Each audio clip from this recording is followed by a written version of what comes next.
আব্বু এদিকে আসো, তোমাকে মজা দিব। ছেলেকে ডাকছেন, ডাকার পরে মজা দিবেন বলছেন, ছেলে আইসা হাত চেক করতেছে, চেক করে দেখে হাতে কিছু নাই, আপনি মিথ্যা কথা বলছেন। দলিল আবু দাউদ শরীফের 4991 নম্বর হাদিস। হাদিস শুনেন, আব্দুল্লাহ ইবনে আমির রাদিয়াল্লাহু তাআলা আনহু বর্ণনা, তিনি বলেন, দান্নি উম্মি রাসূলুল্লাহ সাল্লাল্লাহু আলাইহি ওয়াসাল্লাম ফি বাইতিনা, আমার আম্মা আমাকে ডাক দিয়েছেন, আল্লাহর নবী আমাদের বাসায় ছিলেন, আম্মা আমাকে ডাক দিয়েছেন, ডাক দেওয়ার পর আম্মা আমাকে বললেন, হ্যাঁ তাল উতিকা শাইআন, আব্বু এদিকে আসো, তোমাকে আমি কিছু দিমু, এদিকে আসো আব্বু কিছু দিমু।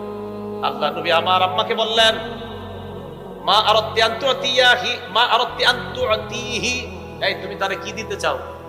তো কয়, হুজুর উতিহি তামারা, আমি আমার ছেলের খেজুর দিব। নবীজি কয়, সত্যি খেজুর দিবা? বুঝলেন, তুমি আসলে খেজুর দিবা? জি হুজুর খেজুর দিব। আল্লাহর নবী বললেন, শোনো, আমা আন্নাকি লাউ, দেখেন, আমা আন্নাকি, যদি তুমি মা আতাইতি শাইআ, তোমার ছেলেকে ডাক দেওয়ার পর যদি তুমি কিছু না দিতা, কুতিবাত ইনদাল্লাহি কাযিবা, তোমার নামে আল্লাহর কাছে একটা মিথ্যা কথা লেখা হয়ে যেত। আব্বু এদিকে আসো, মজা দিব। তুমি যদি তোমার ছেলের ডাক দেওয়ার পর খেজুর না দিতা, এই যে হাতের মধ্যে কিছু একটা আছে, নবীজি বলে, আমা আন্নাকি লাউলাম তুতিহি শাইআ, তোমার ছেলেকে ডাক দেওয়ার পর যদি তুমি কিছু না দিতা, তাহলে তোমার নামে আল্লাহর দরবারে একটা মিথ্যা কথা লেখা হয়ে যেত। এখন সত্যি করে বলেন তো, আমাদের সমাজে অনেক ভালো মানুষরা আমরা বাচ্চাদেরকে এইভাবে ধোকাটা আমাদের দ্বারা হয়ে যায়।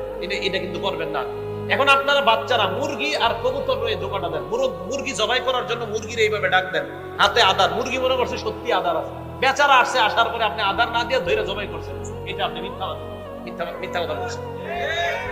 ঠিক, হ্যাঁ, আজকে আপনারা মানে সবাই টেনশনে, কি এডি আপনি কি কইতেছেন আন্তাজি ভাই, আমি তো হাদিস শুনাইতেছি।